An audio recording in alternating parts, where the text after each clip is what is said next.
네, 매크로인사이트 시작합니다. 오늘은요, 주현수 한국금융연수원 교수와 함께합니다. 교수님 안녕하세요. 반갑습니다. 안녕하세요. 네, 전 세계가 주목했던 잭슨홀 미팅이 끝이 났습니다. 여기서 가장 주목했던 건 아무래도 파월 의장의 발언이 되겠죠. 지금 시장에서는요, 파월 의장의 발언을 비둘기파적이다 이렇게 받아들이고 있습니다. 실질적으로 어떤 멘트들이 나왔는지 영상 먼저 확인해 보도록 하겠습니다. Inflation had moved much closer to our objective, and the labor market had cooled from its formerly overheated state. But the unemployment rate had increased by almost a full percentage point, a development that historically has not occurred outside of recessions. This year, the economy has faced new challenges. Significantly higher tariffs across our trading partners are remaking the global trading system. Tighter immigration policy has led to an abrupt slowdown in labor force growth.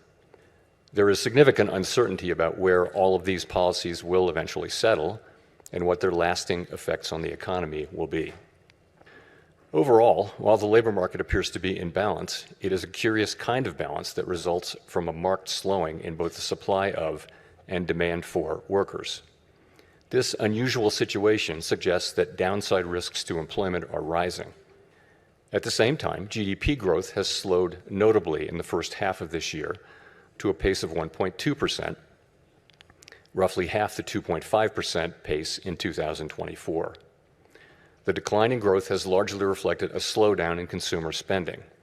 The effects of tariffs on consumer prices are now clearly visible. However, as reflected in market and survey-based measures, appear to remain well anchored and consistent with our longer-run inflation objective of 2%. Monetary policy is not on a preset course. FOMC members will make these decisions based solely on their assessment of the data and its implications for the economic outlook and the balance of risks. We will never. 네, 파월 의장의 발언을 직접 확인을 했는데 교수님께서는 어떻게 해석을 하셨습니까? 비둘기파적이다라고 보셨나요? 기존의 이제 파월 의장의 스탠스와 비교를 해본다라고 한다면 어느 정도 조금 스탠스의 변화가 있었던 것은 사실이라고 보여집니다. 예를 들어서 지금 지난번 FOMC 회의 이후에 나타난 그 고용시장들의 자료를 생각해 본다라고 한다면 어느 정도 스탠스가 옮겨질 수밖에 없는 그런 상황이라고 보여지죠. 다만 그렇다라고 해서 파월 의장이 완전히 그 도비시한 그 비둘기파적인 관점으로 돌아서서 바로 금리 인하를 단행할 것이다라고 이야기를 하는 거는 조금 빠른 이야기처럼 보여지고요. 지금 실제적으로 다음번 FOMC 회의가 나올 때까지 발표될 수 있는 기본 자료들, 특히나 고용시장 관련 자료들을 보면서 이러한 스탠스를 점검해 나갈 거다라고 생각을 하고 있습니다. 네, 잭슨홀 미팅과 관련해서 정량적 목표 수정에도 시장에 관심이 많았는데 우리가 지금 체크해야 될 포인트가 물가의 경우에는요. FAIT에서 FIT로 변경될 가능성이 높다라는 분석이 나왔습니다. 물가 목표제는 구체적으로 어떤 것이고 이러한 변화는 우리가 어떻게 해석하면 되는 겁니까? 기본적으로 이제 기준금리를 정할 때 물가에 의해서 즉 인플레이션이 어느 정도냐에 따라서 이제 결정을 하는 게 기본적인 아이디어가 되겠죠. 그렇다라고 한다면 그 물가는 어떤 식으로 판단하느냐를 생각해 봐야 될 텐데요. 기본적으로는 PCE 인플레이션을 통해 가지고 우리가 사용을 하는데 그때 사용하는 PCE 인플레이션에도 지금 당장 2%가 넘었으면 이게 높은 수준이냐라고 물어볼 수가 있는 그런 형태가 되는 거죠. 그래서 플렉시블 인플레이션 타겟팅이라고 한다면 단기적으로 한 3개월에서 6개월 사이에 평균을 잡아봤을 때 이것이 2%를 넘느냐 안 넘느냐라는 식으로 판단을 해볼 수가 있는 거고요. 지금 현재 사용하고 있는 2020년에 파월 의장이 이야기를 했었던 FAIT, Flexible Average Inflation Target이라고 하는 거는 조금 더 장기적으로 약 1년 정도 아니면 1년 조금 더 이상의 기간을 두고 인플레이션의 평균이 2%를 넘느냐 넘지 않느냐라는 그런 기준을 제시한다라고 이해를 해주시면 되겠습니다. 2020년에 이런 FAIT라는 자료가 기준이 나왔던 이유는 조금 사실 사연이 있는데요. 그 당시에 미국의 인플레이션을 봤을 때 이 인플레이션이 타겟에 1%에서 좀 떨어지는 1%대에서 유지가 됐었단 말이죠. 네. 그래서 이것이 2%를 바로 넘어서면은 연준은 금리 인상을 할 것인가라는 그런 의문이 제기가 됐었고, 그때 연준의 대답은 아니야, 우리는 2%가 조금 넘더라도 장기적으로 그 평균이 2%를 넘지 않는다라고 한다면은 당분간 금리 인상을 하지 않겠어라는 점을 지적을 했던 것이고, 그것이 FAIT로 됐습니다.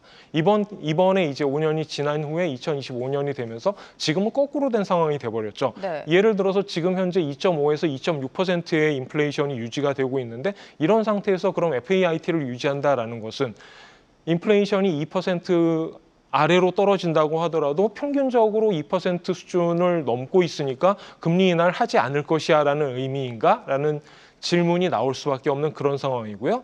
그거를 FAIT에서 FIT로 전환하면서 이게 단기적으로 어느 정도 금리가 인플레이션이 떨어진다라고 한다면 그에 따라서 금리를 떨어뜨릴 의사가 있다라는 거를 재정의한 것이다라고 생각을 해주시면 되겠습니다. 네, 분기별 경제 전망에도 변화가 있었는지 궁금한데요. 최근에 나온 FOMC 의사록을 보면 연준 위원들은 고용보다는 물가를 더 걱정하고 있는 것 같습니다. 기본적으로 네. FOMC의 지난번 의사록과 관련된 이야기죠. 대략적으로 과반수 이상이 인플레이션과 그다음에 고용시장의 압력 중에서 인플레이션 압력이 더 문제가 된다라고 판단을 했었고요. 그렇기 때문에 우리가 그 당시 2명만이 금리 인하를 해야 된다라고 주장을 했었고, 나머지 분들은 전부 다 금리를 동결해야 된다라고 이야기를 했었죠. 그런 상황에서 지금 현재 FOMC 위원들의 생각은 인플레이션이 더 중요하다라고 판단을 하고 있는 것으로 보여지고요. 다만 여기서 한 가지 말씀드리고 싶은 것은 이 FOMC 회의가 있은 다음에 우리가 문제가 됐었던 논판 페이롤이 발표가 됐고, 논판 페이롤에서 5월, 6월 자료가 각각 19,000명, 14,000명으로 요 두 달의 리비전 된 값만 보면은 약 25만 8천 명만큼의 고용자 수가 감소되었다라고 지적이 되었기 때문에 사실 이 이야기는 고용시장 측면에서 굉장히 큰 약세가 있었다라고 지금 지적을 하고 있는 것이죠. 더군다나 더 문제가 되는 부분은 이것이 5월과 6월 자료이다. 즉 다시 말해서 4월에 관세와 관련된 발표가 있었고 그 이후에 즉각적으로 고용시장에서 약한 반응이 나타났다라는 것으로 시사될 수가 있기 때문에 향후 나타날 자료들에 의해서 더 크게 영향을 받을 수 있다라는 점을 염두에 두어야 된다라는 점입니다. 네, 고용에 대해서 조금 더 들어가 보도록 하겠습니다. 고용시장 둔화가 좀 감지가 되고 있는데요. 지난주 실업수당 청구 건수도 4년 만에 최고치를 기록을 했고 9월 5일에는 또 고용보고서 발표를 앞두고 있습니다. 미국 고용시장이 어떤지가 궁금한데 수치도 물론 중요하지만 앞서서 일자리 수치가 하향 조정된 점도 좀 부담으로 작용하지 않았습니까? 확실히 그 부분은 네. 부담으로 작용을 하고 있고 그 다음에 나온 자료가 이제 신규 실업수당, 그 다음에 연속 실업수당 이 두 가지가 더 올라갔다라는 점도 부담으로 작용을 하고 있는 것처럼 보여집니다. 신규 실업수당 같은 경우에는 지난주에 23만 5천 명으로 조금 더 올라서는 모습을 보여줬고요. 그 다음에 이것보다 더 우려를 야기했던 게 연속 실업수당이 지금 197만 2천 명으로 올라가면서 거의 200만 명에 가까워지고 있는 그런 상황이 되고 있다는 거죠. 그래서 200만 명이라는 것이 어떤 큰 의미를 갖느냐라고 얘기를 한다면 그 부분은 조금 어렵습니다만 전체적으로 이런 식으로 나타나게 된다라고 한다면 향후 고용시장이 계속해서 약한 모습을 보일 것이다라고 우려를 할 수가 있다라는 점이죠. 그다음에 지금 파월 의장이 언급한 바와 같이 고용시장에서의 불안한 균형이라는 점도 좀 생각을 해볼 필요가 있는데요. 파월 의장이 언급한 바와 같이 이것 이외에 다른 숫자들은 그러면은 나쁘지 않다라고 이야기를 하고 있는데 대표적으로 실업률 4.2% 안정적으로 유지되고 있고 그다음에 졸트에서 나온 어떤 구인 지표라든가 아니면은 퇴직 내지는 해직 관련 지표들이 그렇게 나쁘지는 않다라고 이야기를 할 수 있습니다만 다른 부분에서 지적을 하고 있는 부분들 지금 현재 상황에서 외국인의 노동력들 즉 레이버 폴스에서 포린 본으로 즉 외국에서 출생한 그 레이버 폴스가 전체적으로 줄어들고 있다는 거. 지금 고점 대비 약 100만 명 정도 줄어들었는데요. 이 부분은 확실히 고용의 공급을 줄이고 있다라는 점에서 흥미로운 점이 될 수가 있는 거죠. 우리가 지금 고용시장에서의 수요가 줄어드는 것을 이야기를 하고 있지만 고용시장의 공급도 이러한 식으로 줄어들고 있기 때문에 이게 불안한 균형을 유지하고 있다라고 이야기를 할 수가 있는 것이고 그렇다면 이 부분에서 고용 관련된 수요가 추가적으로 더 줄어든다면 공급도 마찬가지로 따라갈 수 있을 것인가 이런 부분에 대해서 고민을 할 수가 있는 것이고요. 그다음에 25세부터 54세까지 지금 한창 그 노동 공급을 진행해야 되는 핵심 노동 공급 구간에서 네. 우리가 노동시장 참가율이라고 하는 participation rate가 있는데 이것이 지금 고점을 찍고 점차 둔화되고 있는 모습을 보여주고 있습니다. 네. 지금 현재 83.9%에서 83.4%까지 둔화되고 있는 모습인데요. 이 둔화폭 자체가 그렇게 큰 것은 아니지만 이 숫자에서 지적하고 있는 것은 지금 거의 역사적으로 고점에 다다라 있는 상태에서 이것이 조금씩 떨어지고 있다라는 점, 즉 노동시장에 추가적으로 참가할 만한 여지가 많지 않다라는 점을 지적을 하고 있는 거죠. 그래서 이러한 부분들을 봤을 때 고용시장에서의 공급이 전체적으로 둔화되는 모습을 나타낼 가능성이 있다라는 점을 지적하고 있습니다. 네, 고용 둔화에 대한 우려는 여전히 있는 상황입니다. 이번 주에 PCE 물가가 또 발표가 되는데 7월 PPI가 시장 예상외로 쇼크 수준으로 급등이 나오면서 시장에 좀 충격을 안겨줬습니다. PCE 물가는 어떻게 예상하십니까? 지금 현재 PCE 같은 경우에 6월 자료가 나왔고 7월 자료 기다리고 있는데요.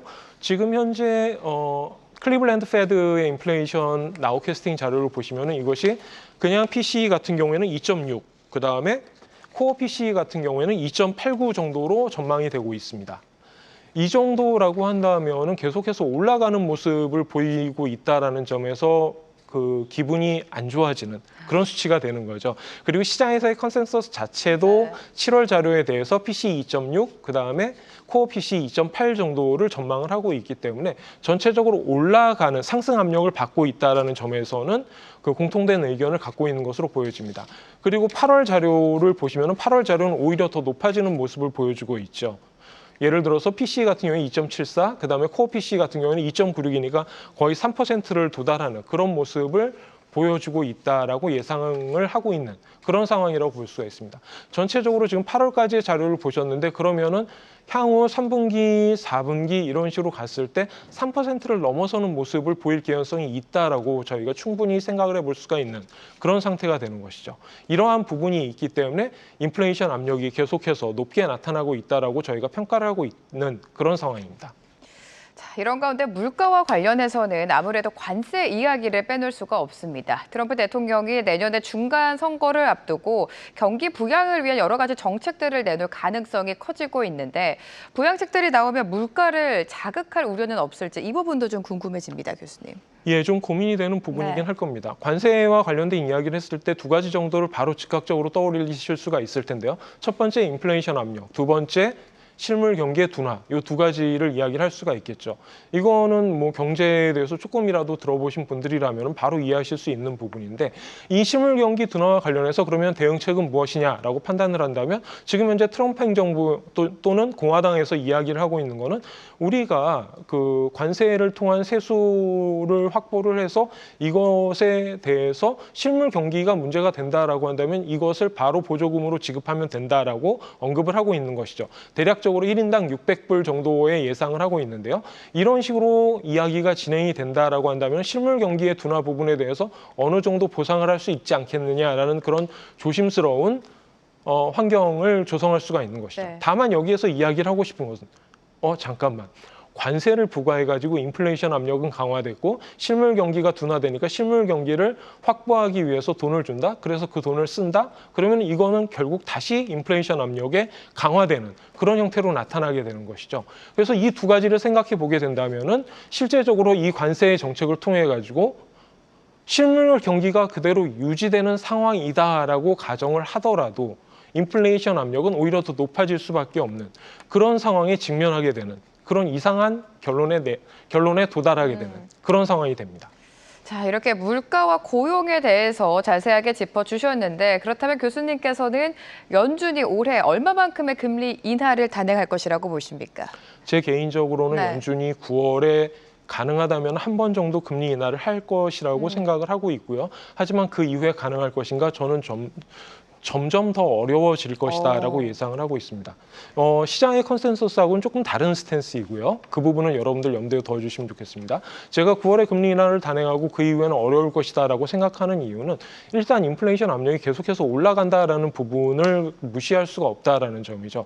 9월까지는 어느 정도 괜찮다라고 하더라도 그 이후에는 계속해서 관세 압력에 의해 가지고 실제적으로 관세가 인플레이션까지 전이되는 과정에 그 시간이 필요할 것이고, 물론 많은 서베이에서 지금 수입업자들 또는 도매업자들이 만약에 관세로 인해서 가격이 올라간다면 그 가격을 바로 소비자에게 전가할 것이다라고 주장을 하고는 있습니다만, 그렇다고 하더라도 이 부분은 시간이 걸릴 수밖에 없는 그런 부분입니다. 다만 2개월, 3개월 정도라도 영향이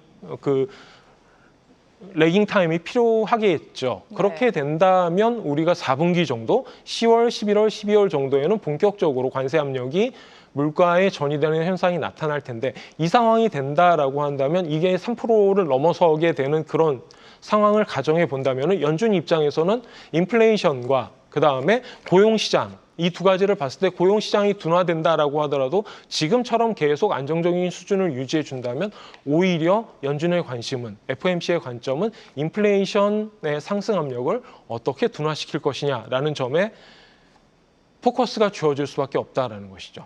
그래서 이러한 점을 생각해 본다면 9월에 금리 인하가 단행된다고 하더라도 그 이후에 추가적인 금리 인하를 단행하기에는 굉장히 어려운 그런 상황이 될 것이다. 그게 아까 파월 의장이 잭슨홀에서 이야기했을 때 이 두 가지 압력이 있을 때 이 두 가지 압력이 굉장히 어려운 시기를 만들어주고 있다라고 지적한 그런 부분이 된다라고 저는 네. 이해를 하고 있습니다. 네, 교수님께서는 9월 FOMC에서 금리 인하 한 차례는 이루어지겠지만 그 이후에는 오히려 더 힘들 수도 있다라고 말씀을 해주셨습니다. 자, 원달러 환율 동향도 살펴보도록 하겠습니다. 금리 인하 기대감이 커지면서 원달러 환율이 1,400원을 넘어서기도 했었습니다. 최근에 달러 동향과 함께 하반기까지 달러의 흐름은 어떻게 예상하십니까? 지금 우리가 잠깐만 과거로 돌아가 보면 그 지난 상반기 특히나 2분기 내지는 7월 정도에 있었던 현상은 동아시아 시장의 그 통화들이 강세를 보이는 그런 모습들을 보였었죠. 그때 가장 주된 이유로 말씀을 드렸던 게 DXY를 바탕으로 한 미 달러화의 약세가 기본적으로 나타나고 있고, 그 다음에 이러한 약세가 당분간 지속될 것으로 보인다라고 설명을 드렸었습니다. 지금 현재 1,400원까지 올라가고 있는 그런 모습은 어떤 의미에서는 이 부분이 지금 되돌이되는 그런 현상으로 나타나고 있지만, 지금 여기에서 추가적으로 더 올라갈 것인가라는 점을 생각해 본다면 달러화 자체가 97, 98 수준에서 더 올라갈 여지가 그렇게 높아 보이지 않는다라는 점을 생각해 보아야 될 거예요. 첫 번째, 관세라는 관점에서 본다면 미국으로의 자금 유입이라는 관점으로 봤을 때 달러화 강세가 있겠지만 그 부분이 계속 진행되기에는 좀 어려운 측면이 있다라는 거죠. 그래서 그러한 부분들을 생각해 본다면 어려울 것이고, 그 다음에 두 번째, 9월에 금리 인하가 있을 것이다라고 생각을 해 본다면 달러화의 가치는 상대적으로 약세가 될 수밖에 없습니다. 예를 들어서 뭐 원화 같은 경우에는 좀 워낙 그 스몰 마켓이라 그렇긴 하지만, 원화에서 기준금리가 떨어진다라고 한다면은 기본적으로 원화의 가치가 하락한다라는 것을 저희가 공감하고 있지 않습니까? 달러도 마찬가지라는 거죠. 달러에서 기준금리가 떨어지면서 더 추가적으로 이게 강세로 가기에는 어렵다라는 거죠. 그래서 당분간 9월까지, 10월까지 이런 식으로 봤을 때 달러가 강세로 전환되기에는 굉장히 어려운 모습이다. 라는 그런 말씀을 드리고 싶고요. 그다음에 두 번째, 미란의 스탠스가 어떤 식으로 갈 것이냐, 즉 트럼프 행정부의 스탠스가 어떻게 갈 것이냐라는 점을 좀 생각해 보아야 된다라는 거죠. 관세가 다 끝났다라고 한다면 그 다음 스탠스는 뭐가 있을 것인가라는 점을 생각해 본다면, 미란이 지금 FOMC에 그 노미네이티드 되어 있는 상황인데 이 사람이 계속해서 주장하고 있는 거, 그 다음의 스탠스는 달러화 약세가 되어야 된다라는 점을 계속해서 따라간다라고 한다면 달러화 자체가 강세로 전환될 여지는 사실 굉장히 스탠스가 폭이 좁다라고 볼 수가 있겠죠. 그렇기 때문에 올해 중에는 달러화가 강세로 전환되기 어려운 그런 구조적인 모습을 가지고 있다라고 저는 생각하고 있습니다. 달러가 강세로 돌아서기에는 좀 제한적이다라고 말씀을 해주셨습니다. 자, 이번 주 목요일입니다. 한국은행의 금통위가 예정되어 있는데 9월 FOMC 이전에 예정되어 있는 만큼 한국은행이 어떤 결정을 내리게 될지도 좀 궁금해집니다, 교수님. 선제적으로 움직이기에는 쉽지 않을 겁니다. 부담이 있죠. 아무래도 지금 현재 한국 시장에서 가장 큰 문제는 부동산 가격의 상승 압력과 그다음에 그에 따른 가계부채 증가 압력인데요. 이 두 개가 계속해서 유지가 되고 있다는 게 우리가 자료를 통해서 계속해서 확인되고 있는 모습이고, 이런 상황에서 금통위가 금리를 추가적으로 인하해가지고 통화량을 늘리고 그에 따라서 부동산 상승 압력을 강화시킬 수 있는 그런 가능성을 만들기에는 쉽지 않을 것이다라고 저는 판단을 하고 있습니다. 오히려 그런 측면보다는 다른 측면에서 인플레이션 압력에 대해서 어떤 식으로 대처할 것인가라는 부분들, 특히나 최근 들어서 나타나고 있는 어떤 움직임들, 이번 정부에서 전기료를 인상한다라는 그런 측면에 대해서 검토를 하고 있다라는 이야기들이 나오고 있죠. 그래서 그런 부분들을 생각해 본다면 지금 현재 인플레이션 압력을 유지해 나가는 그런 상태에서 8월은 넘어갈 것으로 예상이 되고 9월에는 이제 금융안정위원회니까 그 기준금리 결정을 하지 않을 것이고, 그러면 9월 FOMC를 보고 미국에서 금리 인하를 한다라고 한다면 그때는 상대적으로 조금 더 안정적인 모습에서 금통위가 금리 인하를 단행하더라도 그때 가서 할 수가 있을 것이다라는 그런 추측을 하고 있습니다. 네, 미국보다 선제적으로 대응하기에는 아마 좀 부담스러울 것이다. 9월 FOMC를 보고 그 이후에 한국은행 결정이 나올 거다라고 말씀을 해주셨고요. 자, 이렇게 통화 정책으로 봤을 때 주식 시장에는 어떤 영향을 미칠지가 궁금해지는데요. 9월 FOMC 금리 인하에 대한 기대감은 어느 정도 지금 시장에 선 반영이 된 것 같습니다. 오히려 여기서 동결 이야기가 나오던지 아니면 금리 인하도 계속해서 단행이 된다고 하더라도 시장은 큰 반응이 없을 거라는 게 관점인 것 같은데 어떻게 보세요? 이미 다 반영이 됐나요? 기본적으로 미국 주식시장 같은 경우에는 이번에 이제 추가적으로 올라가면서 어느 정도 반영이 되었다라고 저는 판단을 하고 있습니다. 그 이후에 더 예를 들어서 파월 의장이 더 추가적으로 약세로 진행할 것인지, 기준금리를 추가적으로 더 인하할 수 있다라는 그런 메시지를 낼 수 있을지에 대해서 조금 더 생각을 해봐야 될 텐데요. 저는 그럴 가능성은 그다지 높지 않다라고 생각을 하고 있기 때문에 그 부분은 당분간 유지가 되어야 될 거다라고 생각을 하고 있고요. 한국 주식시장 같은 경우에는 실제적으로 지금 금리 인하의 가능성보다는 오히려 이번 정부의 경제 정책이 어떤 식으로 움직일 것이냐에 대해서 조금 더 생각을 해봐야 될 것 같습니다.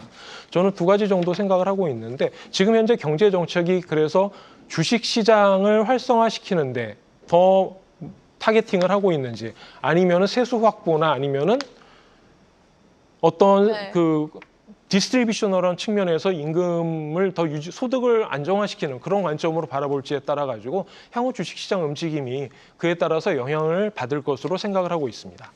자, 이렇게 금리 인하 기대의 상승과 축소에 따라서 가상화폐 시장도 등락을 좀 거듭하고 있습니다.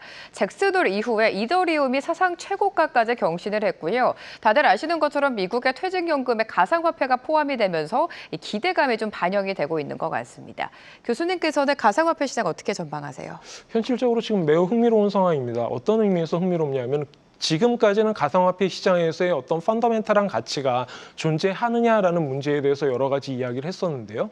여기에 서클과 같은 스테이블 코인이 나타나기 시작하면서 이 스테이블 코인이 사용하는 네트워크를 이더리움이 제공하는 그런 모습을 보여줌에 따라서 실제적으로 이더리움 같은 경우에는 이거는 본질적인 가치가 나타날 수도 있겠다라는 그런 생각을 하는 거죠. 아직까지는 저는 조금 불안하다라고 생각을 하고 있습니다만 지금 현재 이더리움이 올라가는 가치가 상승하는 모습에는 뒤에 그런 내재적인 설명을 붙이는 것이 가능하다라고 생각을 하고 있습니다.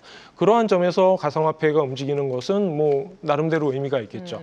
다만 한 가지 좀 언급을 해봐야 될 거는 이런 식의 스테이블 코인이 활성화되고 있는 측면이 어느 정도까지 유지될 수 있을 것인가라는 게 첫 번째이고, 두 번째 측면에서 본다라고 한다면 한국 시장에서의 이 스테이블 코인이 어느 정도 시장에서의 점유율을 만들어 나갈 수 있을 것인가, 이 부분에 대해서는 아직까지는 조금 더 깊게 생각해 봐야 될 여지가 있다라고 생각을 하고요. 이런 부분이 우리나라 시장에 영향을 미친다라고 하는 것은 조금 섣부르다라는 판단을 하고 있습니다.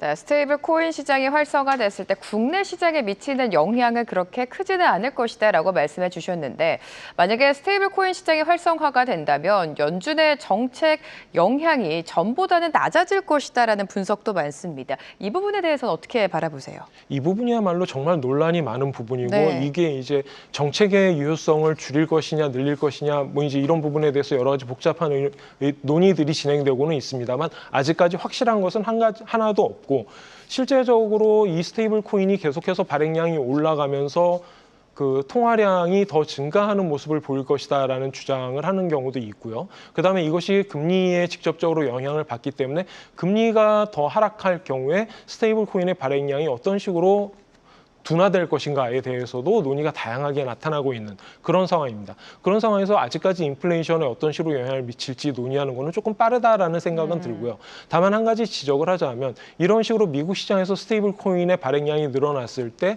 이 부분이 어떤 식으로 승수 효과를 발생하느냐에 대해서도 두 가지 정도 생각을 해볼 수 있을 거예요. 첫 번째는 스테이블 코인의 특성상 디지털 화폐이기 때문에 굉장히 높은 화폐 승수를 보여줄 것이다라는 네. 그런 추측이 있는 반면 반대쪽에서는 이것이 예금을 대체하는 그런 현상이 나타나기 때문에 예금을 대체하게 된다면 통화 승수 자체에서의 그 모수를 줄여주는 효과가 있어서 실제적으로 통화량 자체를 급격하게 줄이는 효과가 나타나게 된다라고 주장하는 측면도 있습니다. 뭐 여러 가지 가능하지만 이 예금을 대체하는 그런 주장에 대해서는 제가 한 말씀을 드리고 싶은 게 실제적으로 예금을 대체할 것이냐라는 측면에 대해서는 좀 고민할 필요가 있다라는 것이죠.